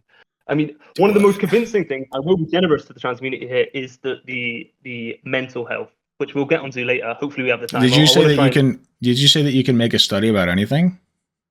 You can make a study and you can tailor it so that it mirrors your. But again, that's. But hold on. I must finish. Okay, but I need to interrupt you because you're correct. No. But that's why there are. Interrupt me to say I'm correct. That's why there are valid studies and there are invalid studies that are taken off the books, like the autistic study on vaccines, taken off the books, very famously by the guy who did the study. He was even like, I don't know what the term for disbarred is, but like he lost his licenses and shit. And people still buy that shit because they think there's some big conspiracy. But that was disproven. It was a scientific study that was completely like falsified. So again, when this stuff happens, typically we have to be able to trust the academics to hold each other accountable. Otherwise, we don't really have any base of knowledge that we can trust. Yeah, well, there's a difference between, like I said, an award-winning, Nobel Prize-winning biologist was removed from his job because of a joke. Okay. Can I finish? The article said that there's a feeling in academia that you don't research these subjects. There's a difference between finding something and refusing to look into something. I think that there is probably. I suspect there's a overhanging pressure to not look into these subjects. I mean, like I said, there's been in every country. I was just doing it off the fact of the UK, but internationally, it seems every country has found instances in which predators exploit trans people to enter women's spaces and assault them. Now, if you don't think that's a risk, that's fine. I think that's a risk and it should be looked into. Simple as that. I'm not saying I'm right but you have to already have a bias against trans people to assume that guilt. You have to, because you're not basing it in anything factual. You just have a bias. No, I think studies start with anecdotal evidence. No, you're going, but again, I've said this 3 times. I can throw anecdotes at you all the live long day to prove whatever I want. Mm-hmm. I can convince you that like that cake tastes like shit because one time I made a shit cake and it tasted like shit. Therefore, cake sucks and it tastes like shit. That's an anecdote. Cake does not taste like shit objectively because I made a shit cake and it tasted like shit. I'm sorry, that's not how that works. And I can make 3 shit cakes. I can make 10 of them, and it would still not prove that cakes are shit. Let's take 1,000 cakes then, and then if we find one of them, we can say actually on balance, cakes do not taste like shit. They taste great because the majority of the data, or all the data, says the thing. I think there's been several anecdotes. People are refusing to do a study on this. Like I said, I did a freedom of information request with my government, and they came back with a redacted answer to that specific thing. There's a 7-point thing, and they came back with redacted on the last one. So yes, there's an article saying that it's true that there's a difficulty in people researching this topic. What do you think is this nefarious purpose they have for keeping us from studying the evil transes going into the women's bathrooms and assaulting people? I think you're putting words in my mouth a little bit there. No, well, that's how you're coming off. I did say predators, didn't I? I did say predators. Yes. Who will exploit this? So I think trying to demonize trans people is very off character for you.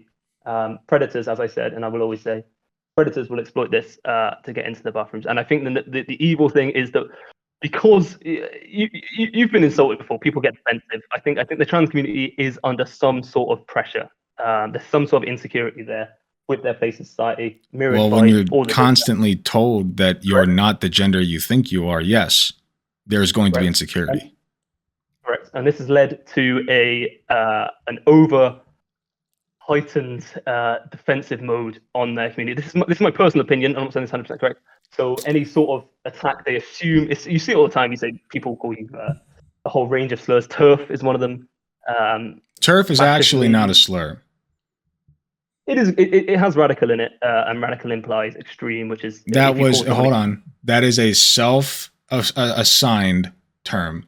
They are self-described trans exclusionary radical feminists. That is a self-defined term. Well, even so, if I was to call you a liberal and you weren't a liberal and you were a Marxist, then I would take offense to it, but that's because I fucking hate liberals. That's not a slur. Some people happily take that label.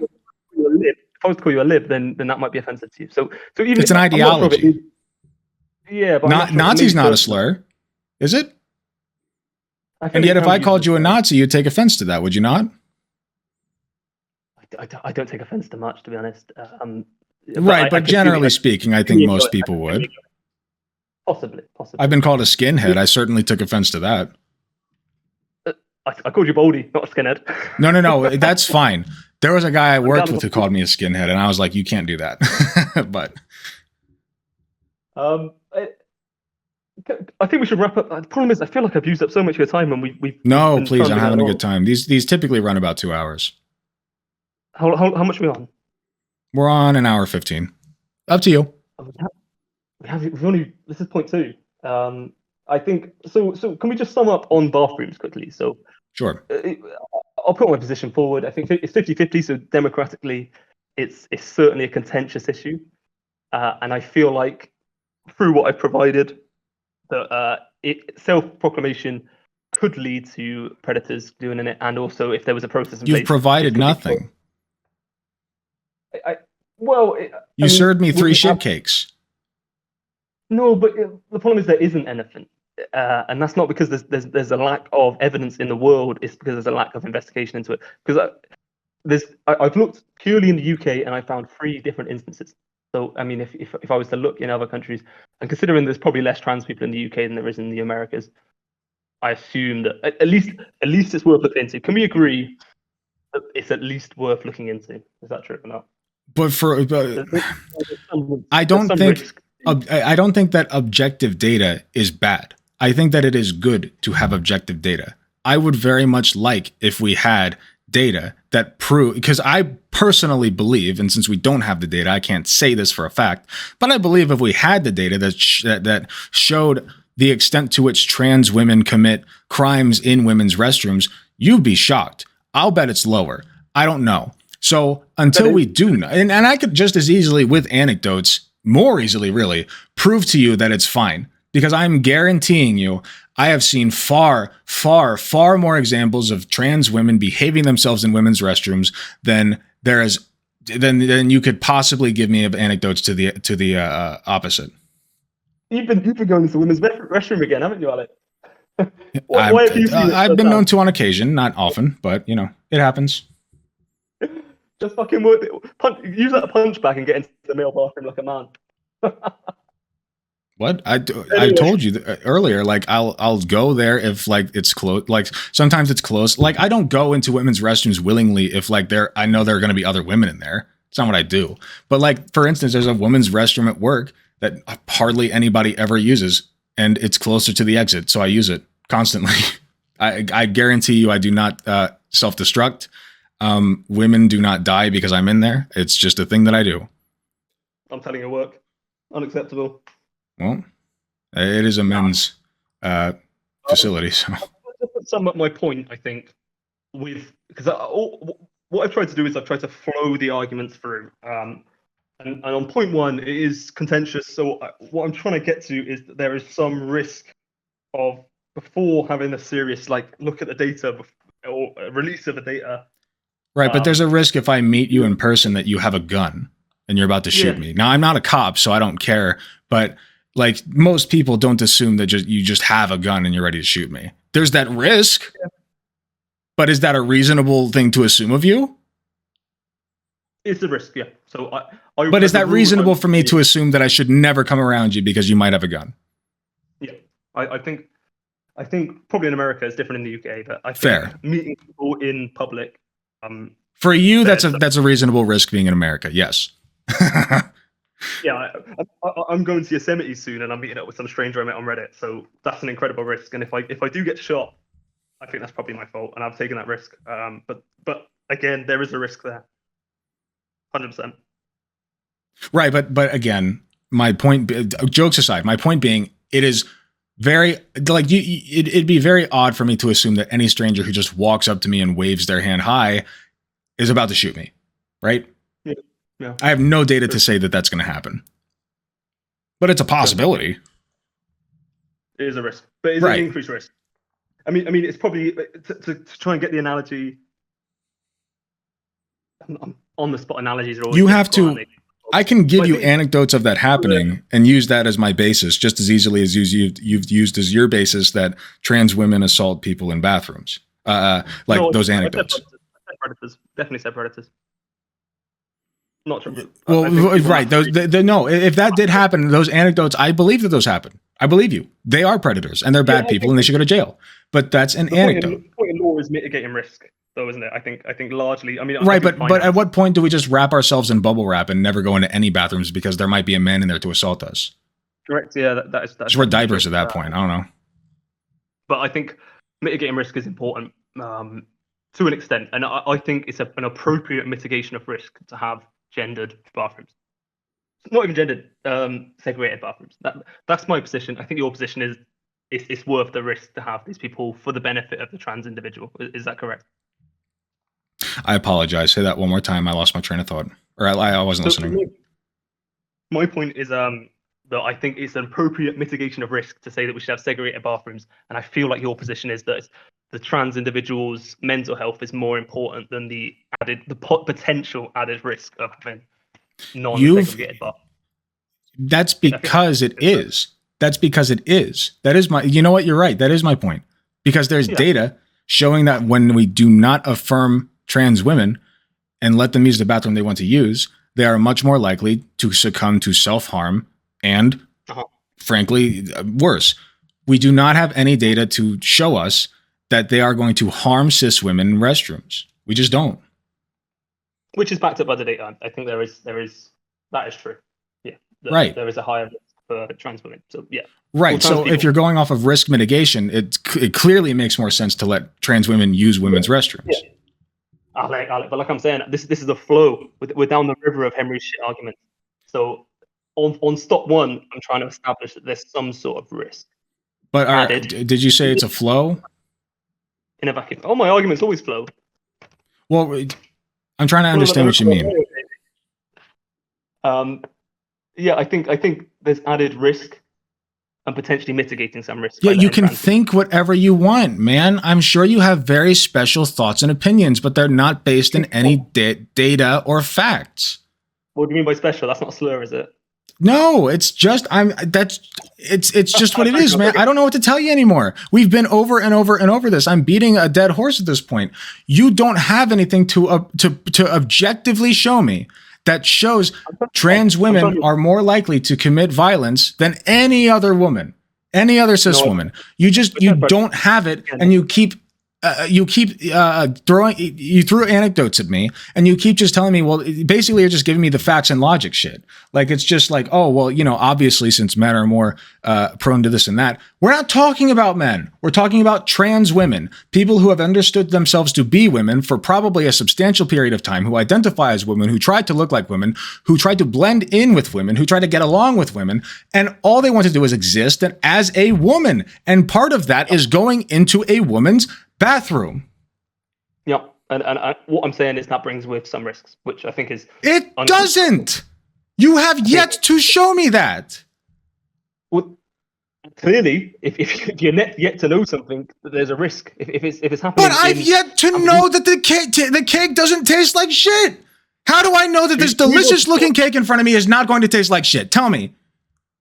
Should we move on to sports? Because I feel like we do agree. Every cake I've ever tasted in my life tastes fantastic, but maybe this one tastes like shit, so I'm not going to touch it. How does that make sense? I think you're changing it a little bit. Should we move on to sports? Because I want to get through. There's so much gems in my arguments. I want to get all of them. All right.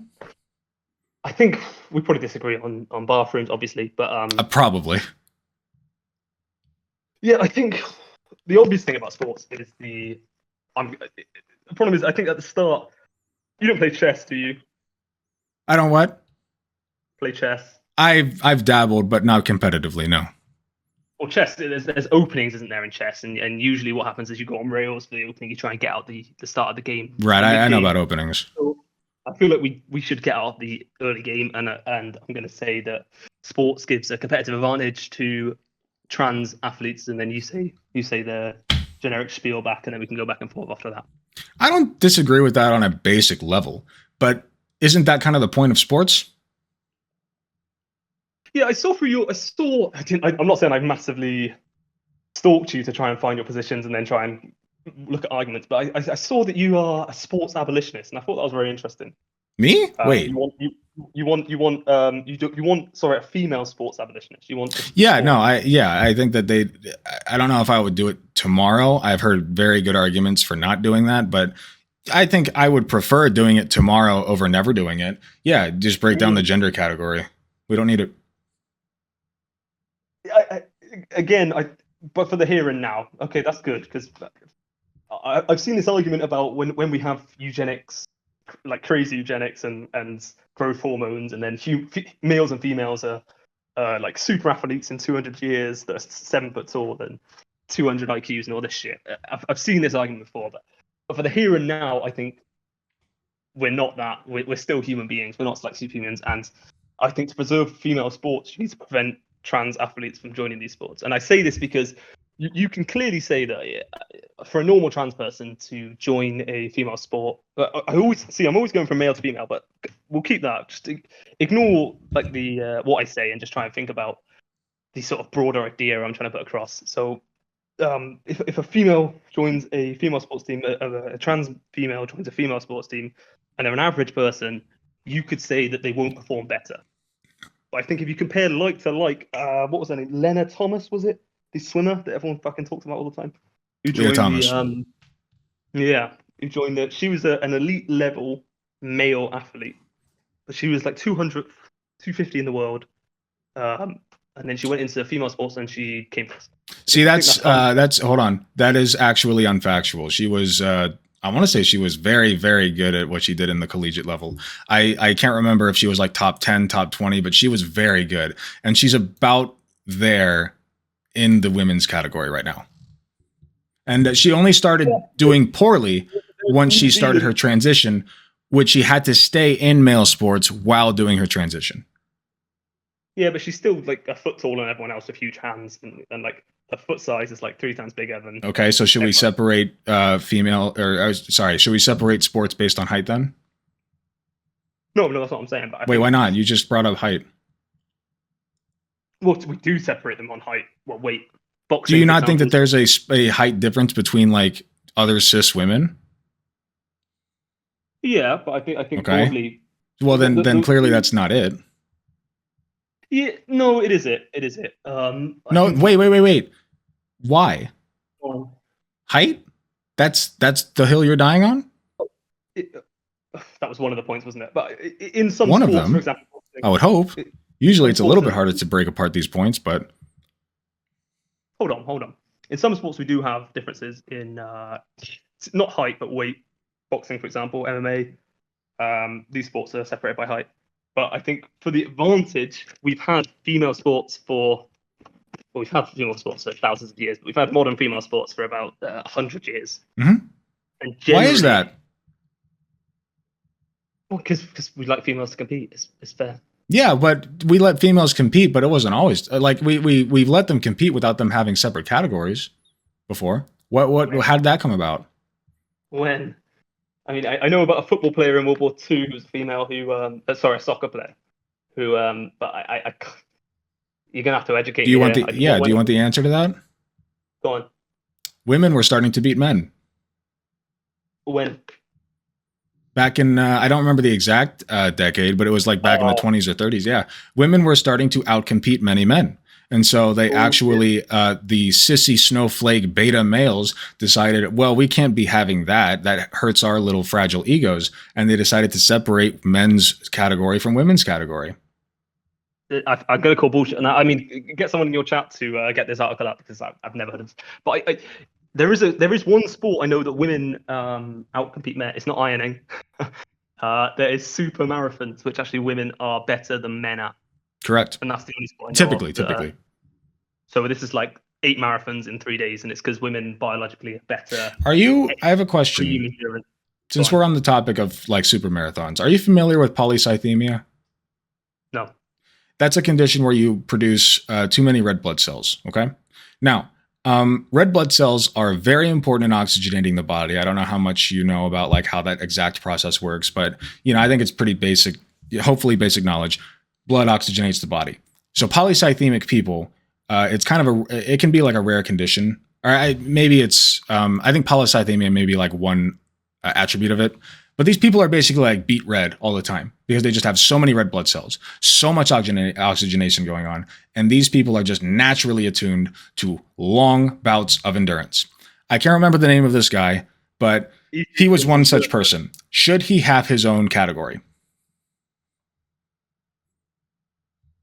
Well, if you go back to the earlier point about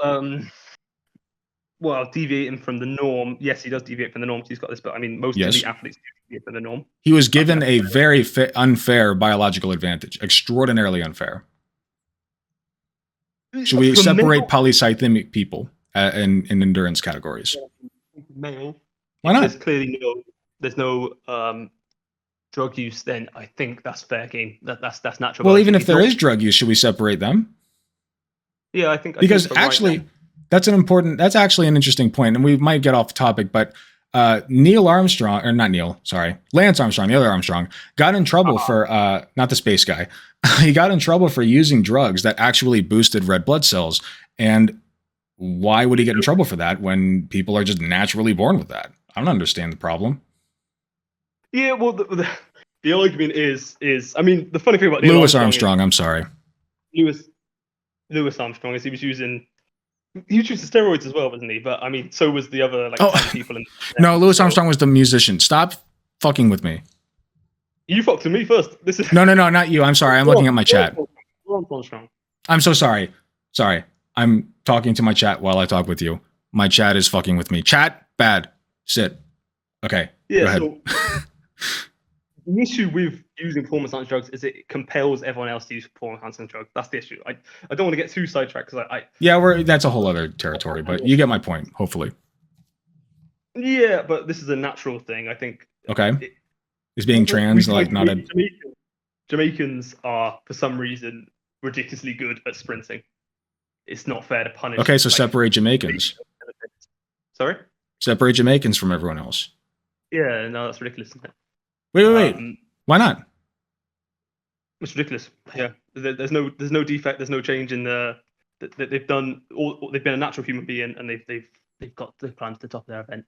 But there's no defect in people who are born who are trans either. Like there's no I mean, that's just how they naturally are. Is they may have like larger bone structure if they're trans women, or they may have more testosterone naturally. But whatever. I mean, that's just how they are. They're trans women. They win. I mean, it doesn't go the other way as well. You couldn't be a female that transitions to a man and compete in male events. You can be a male who transitions towards a female and compete in female events. Why? There's elite women lose to non-elite men in the same sport as well. That's not very important. I suppose they can, but no, they do. They do. There's a lot of things about soccer. I'm English, so we watch a lot of football. National teams of women lose to under 15 teams by a crazy amount. But there's a lot. I feel like a lot gets lost in that conversation. So when we talk about the separation of men's sports from women's sports, how well funded do you think women's sports were? Oh, don't give me that bullshit. No. What? Hold on. Funding. Wait, what bullshit? What do you mean? Do you not think that funding plays a significant role in how well people do? Sports-wise? You could not... Training? Coaches? Well, here we go. Who do you think has more, the USA national soccer team for women, or stinky a local university's under 50? What's it called? Under 18s, under 19s soccer team. Who has more funding? Say that one more time. Oh, stinky. Who do you think has more funding? Distracted me.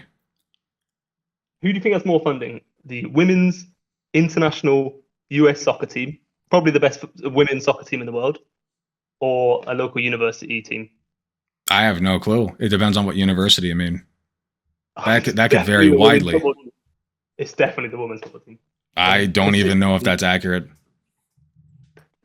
I'd happily look into it. I mean, I would have to. We're only on point 2. So, honestly, knowing the society we live in, it would not shock me one bit if, like Harvard, for instance, their men's rugby team had far more funding than our women's international rugby team on the competitive level. If you follow this logic, you would say that the English marathon runners would beat the Kenyan marathon runners because England funds their athletes a lot more than Kenya does.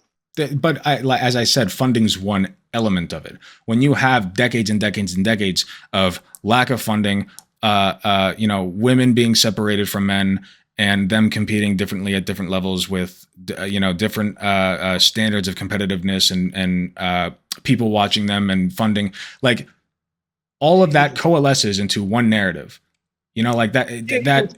And part of it, granted, is genetics. That's part of it. But that's one part of it. 99% of it. No, it's not. Factually, you are incorrect. Where if we took the next 10,000 years where men would lay around the house doing nothing and women would go out and fight bears, then I'm sure their genetics would over time make them more physically viable in these I don't think events, you quite understand how genetics work, but I understand your point. That is evolution. That is simple evolution. I don't know.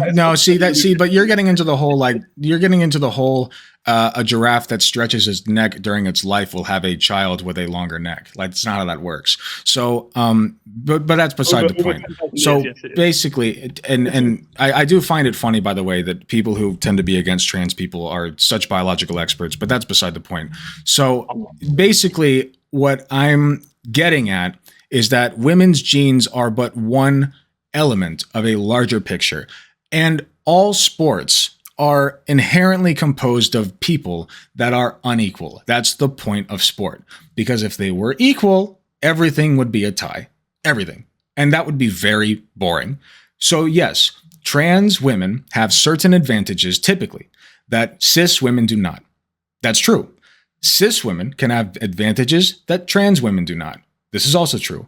I believe that cis women can beat cis men in certain categories, in certain things, in certain contexts, and given the right material to do it. I believe that's possible, and that is objectively true. Because the only reason we even have these separations to begin with is because women were becoming as competitive as men. They were. And that's why men with their fragile egos had to start separating one by one these different sports categories until finally they're just completely separate. And I don't like that one bit. Can you just give me a shred of what sport this was? I know that one was archery. Yeah, fair enough. I'd give you archery. It's not really that physical though, archery, is it? Well, it's very physical, but it's not like, there's various elements of that. There's like, I don't know very much about archery, but yeah, I mean, when you say physical, I don't know what you mean by that. It's very physical. Well, it's not like women were out competing men in Greco-Roman wrestling, was it? They were out competing men in running. Greco-Roman wrestling, I don't know, but it's possible. I would have to look back at the thread. There's a wonderful Twitter thread if you want to look at it. It's great. Oh, please link that to me, because this sounds complete. If anybody knows what I'm talking about in the chat, I'll try to look for it. But if you could find that for me, I'd be very appreciative if you know what I'm talking about. So I don't want to use up all your time, and I'm trying to get through as many points as possible. I think we're still on point one. I am having a good time. It's okay.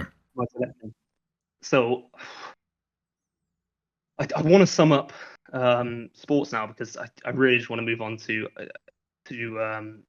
point 3 of point 1. Okay. I think there is an unfair advantage. Typically, when men transition to women, they win. The other way around, they don't. There was a sprinter, wasn't there? There was a sprinter in Idaho, I think. I can't remember. High school position where they transitioned and won. There was a New Zealand powerlifter who did this. She actually lost the Olympics, but she lost with. Who'd she lose the Olympics to? No, she failed on every lift. Yeah, she was trans and wait. You're telling me she's trans and she lost? Yeah. Well, surely she lost to other trans women. Yeah, you could have me there. But to my mind, well, did she? She did lose 100%. No. She lost to other trans women or other. She lost to biological females. Yeah. Okay, thank you. But I think if you look at the point and the scenario, it is in the range of plausibility that she looked at the media hype. She looked that if she had won this competition, it might have been the end of her transports, her ideology, her career, because there would be such an uproar about it. That not only did she not lift a weight, she failed to lift, so she dropped the weight 3 times, which in powerlifting seems a bit strange. I don't think many Olympic level powerlifters go into competition and fail. I mean, you lift, don't you? I think failure is a large part of powerlifting, actually. Yeah, but do you think it's in the range of plausibility that she assessed the political outlook and thought, I'm just going to fail all 3 lifts, not even try and lift an appropriate weight? Not even remotely. Not even remotely. Why would you think that? I think there's been several scenarios where people do extreme. So let me make actions. sure that I walk through this correctly.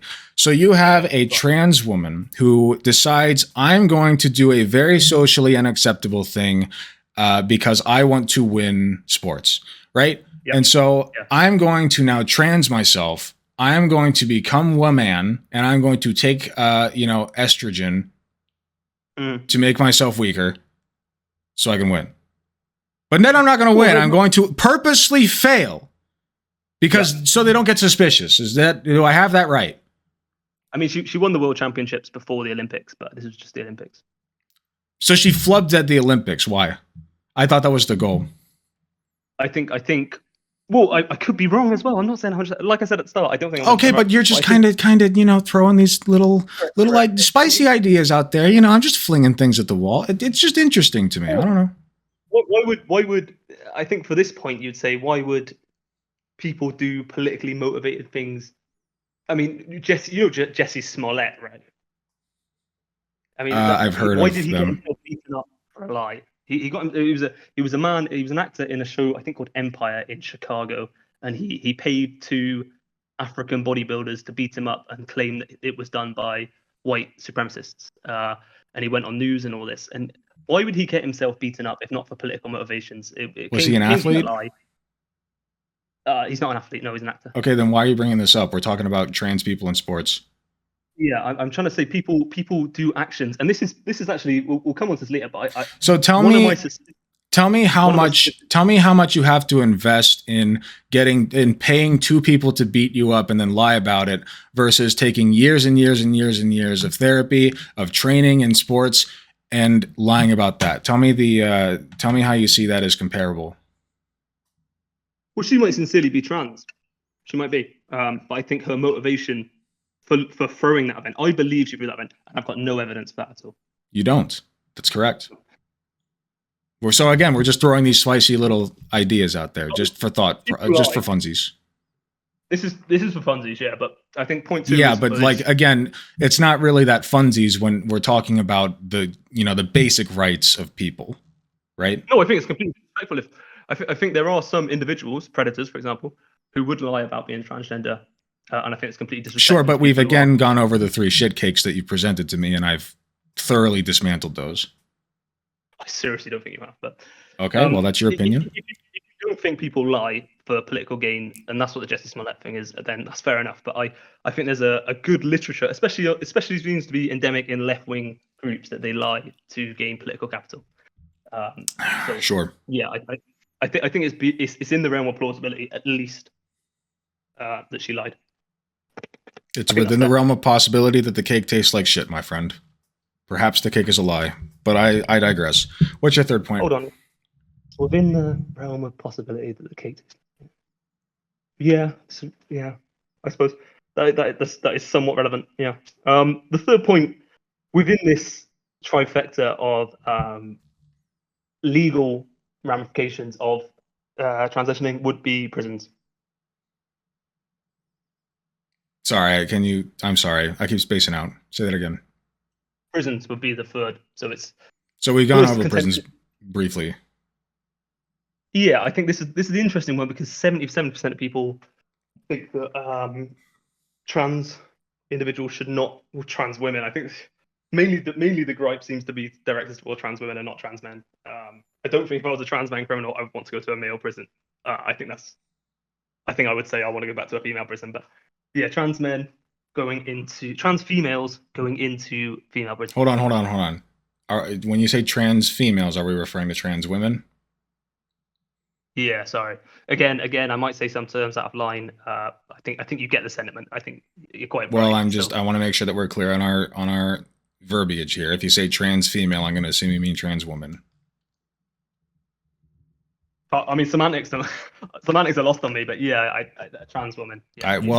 I can't understand the points you're making unless we have common verbiage. Very true. And okay. I'm a bit of a moron, so it's okay. Words aren't my thing. So I That's think all right. sentiment is what I'm trying to say. I mean, if I do offend someone, I'm sorry, but I'm not intending to offend anyone. Fair But enough. yeah, I would say the point is that, and this is the third one, an interesting one, because majority of the population, and like I said, if you were a Democrat, which I'm not sure you are, then you would say that trans women should not be in female prisons, women prisons. I disagree. Trans women should be in female prisons. They should be put there because they're women. The one case that I brought up earlier was the rapist who went through the process of becoming a trans woman and then went on to rape women in that prison. Yes, the delicious shit cake you presented to me earlier. I remember. Yeah, I think that is abomination and should never have happened. I think it should be prevented from happening. One thing you could say is a third way prison for trans individuals. Yeah, I think that's fair, but I think budget wise it might be quite difficult. Logistic wise, it might be quite difficult. So statistically speaking, we have, again, and I think we've been over this, we have data to suggest that trans women are abused when they are put into men's prisons. Overwhelmingly. We do not have data to suggest that trans women are doing abuse when they are put in women's prisons. Therefore, if you're going purely by utilitarianism, as we've established you like, then we should put trans women in women's prisons. Oh, I mean, the problem is it sounds on the face of it as reasonable, but the problem is that when you offer that option, it becomes very difficult for someone not to take that. Let's say I was out for murder. I was like 30 years behind bars. I would just go through the process of transitioning and become a female and then just chill in female prison for. You want to prove your point to me?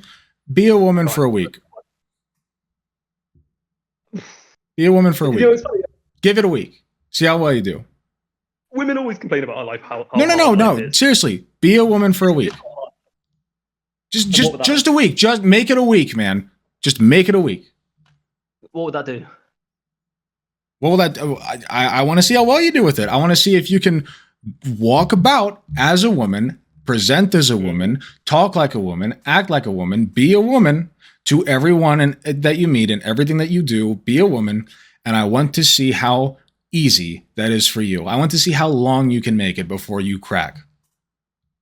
I don't know why this is relevant, but I mean, it is relevant because my point is, once again, we've gone over this. We have systems in place that test these things. So when a dangerous male prisoner says, "Well, I identify as a woman," and then he's scratching his beard and itching his balls, just ready to go assault some women, we don't just ship him on a bus over to the women's prison so he can go do rape. We don't do that. We have systems and checks in place so that they don't do that. And if they want to identify as a woman, they have to go through a process. Okay? If they try to identify as a woman and they are not actually a woman, they will crack within the week. And we tell people to live as women for a year or longer before we allow them to go to the other prison. So I just don't understand where this idea is coming from. We don't have the data to support what you are saying. It's almost as if people lie, isn't it? It's almost for how long, though? Yeah, if I was life in prison, yeah, I could, especially as there's forums online to coach you through this process. But yeah, if I was in a life in prison and my option were to be in a male prison or a female prison, I would go through the process of. If it's so easy, do it. No, I'm not. I'm not really in the business of murdering people. A week. But if I was to murder people, then yeah, if I was to murder people, I would go for a week of transition. I'm sorry, but murder's a little bit different than changing your gender. Yeah, but I'm saying this. What I'm trying to assess with section 1 of Henry Simmons's debates is that I'm trying to assess that there is possibility to exploit this. There is a risk if you have. And there's a possibility that the cake tastes like shit. Now, section 2 is I a lot of the times I'm not sure they're correct in their thought process. So maybe section 2 is more interesting than section 1 because we sort of drag out these arguments all the time about. I don't think it's a good idea to have men in women's prisons. I think it's exploitable. Wait. You said men in women's prisons. All this time you've been calling them trans women. Yeah, like I said, I'm trying to be as respectful as possible. I don't hate trans people. Yeah, so we're just doing a little respectful shindig for the transes to cater to their feelings. We don't actually believe them to be what they say they are. No, in my opinion, I don't. But I mean, I might Right, be your wrong. wrong opinion, and that's fine. Yeah, But section so 2, I mean, I guess my thing is you've yet to present me with solid evidence, solid factual data, and you can't. You clearly can't because we've been doing this for almost 2 hours now. You just have no data, and you are assigning guilt where there is none. There just simply isn't. You don't have anything, and all you're doing is saying, "Well, it's possible. What's possible?" I'm sorry, man. It is possible that every cake ever presented to you in your life actually tastes like shit. That is not going to keep you from eating the cake. And that's not going to, even if it does taste like shit, that's not going to keep you necessarily from assuming every cake that you get in the future tastes like shit. It's just not. It's not. I brought up like 3 articles so far, and you keep going back to this cake thing. I don't think this cake thing's a slam dunk that you think it is, to be honest. Yeah, if you, But no. I'm going to explain to you why it is. Because again, let me go through this again. By the same logic you're presenting me, that potentially a trans woman could assault other women because she's stronger and whatever, and she's faking it. By the same logic, the cake that I put in front of you could taste like shit, even though you've had 1,000 cakes before mine. You're not going to eat mine, even though it looks the same, it smells the same, it cuts the same, it is the same as almost every other cake you've ever had, and yet you are pushing it aside and saying, "I'm not going to eat this cake, bruv. I think that it probably tastes like shit." Like, no. What? Why? That was a bit xenophobic. That little impression there. I'm so sorry to offend your It's all right. It's all right. Yeah, but I think the risk.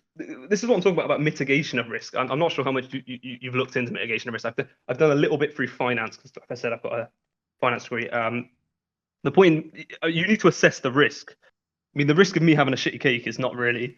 It ruins my day, maybe ruins my hour. But the risk of me being potentially sexually assaulted in a safe space. But statistically, what are the odds that the cake that you get from the store, that you've gone to get cake from every single day, is going to have a shit cake? Statistically, like, you've eaten cake from there all the time, it always tastes good, and yet for some reason you still have it in the back of your mind. Maybe one day you'll pick up the cake and it'll taste like shit.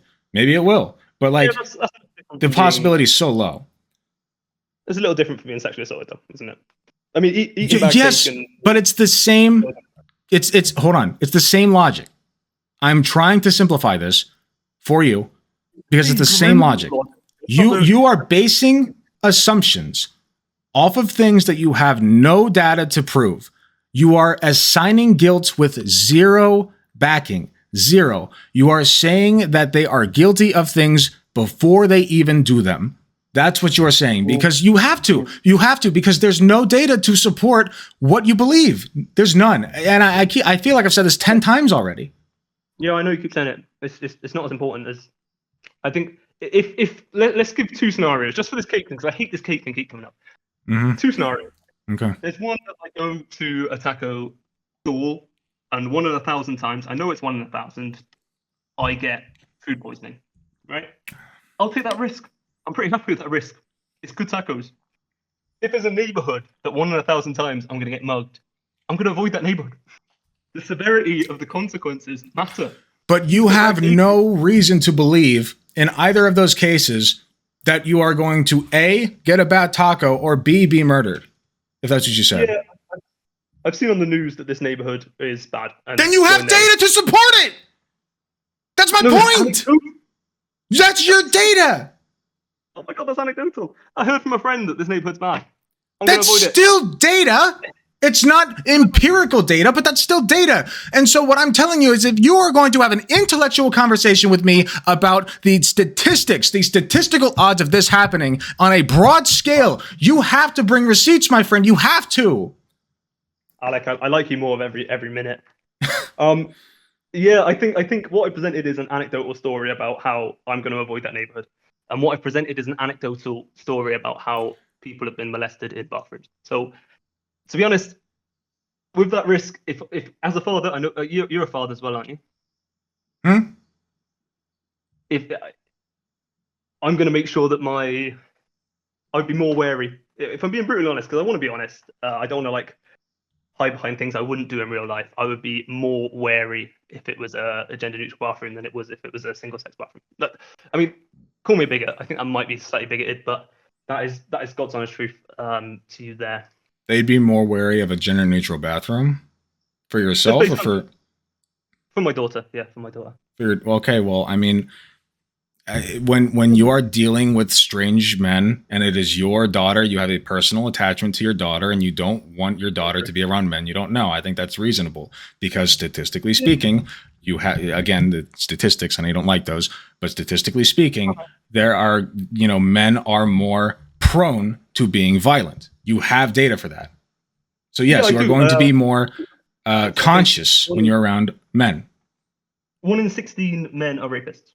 I've got that statistic. 1 in 16. I think is that really true? I didn't even know that. It blew my mind, seriously. I know, I'm with you on that one. It blew my mind. I think it was from a female organization, so I'm not saying they're trying to inflate the figures, but this is the figure I've taken. So we'll take it as fact. Please, yeah. So I think, I'm not sure. I believe this, for me, that would carry on to a transitioned man. I think 1 out of 16.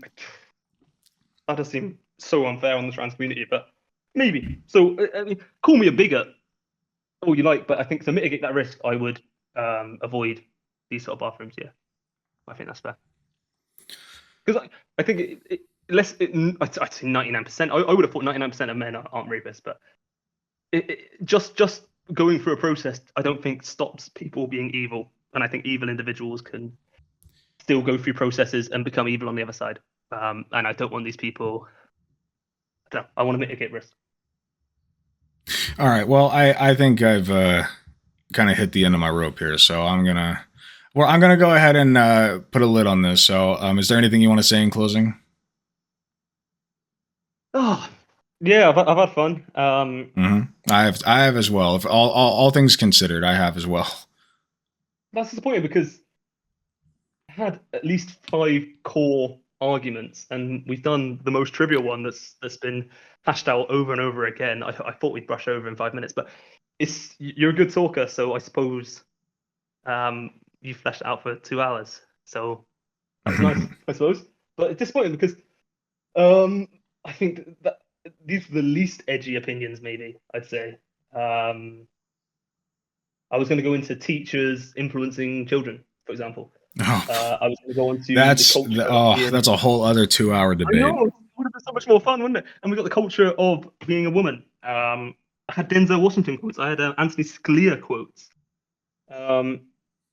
So yeah, I think there was, and regional. I was going to go through regional divides that shows that it literally is influenced by upbringing, because New York has a 3% transition rate and Missouri has a 0.2%. So that on its face shows that there's some sort of environment influence. But it's been a lot of fun.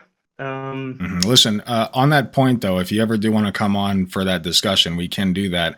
Let me link you to, I had a similar discussion with somebody already, and he was frankly very well-mannered and open-minded. So it was a very civil discussion. I think you'll enjoy it.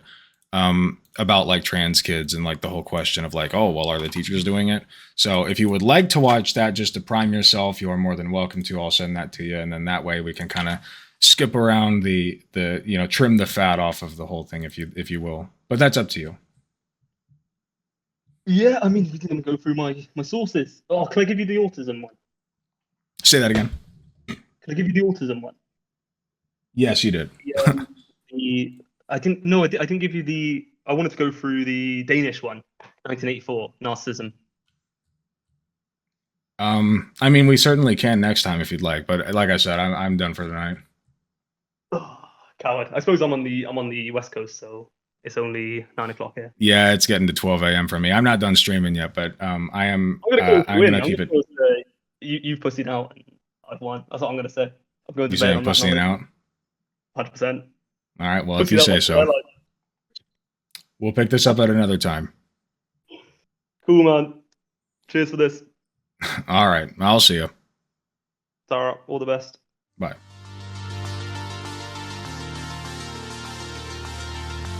Well, that was something else.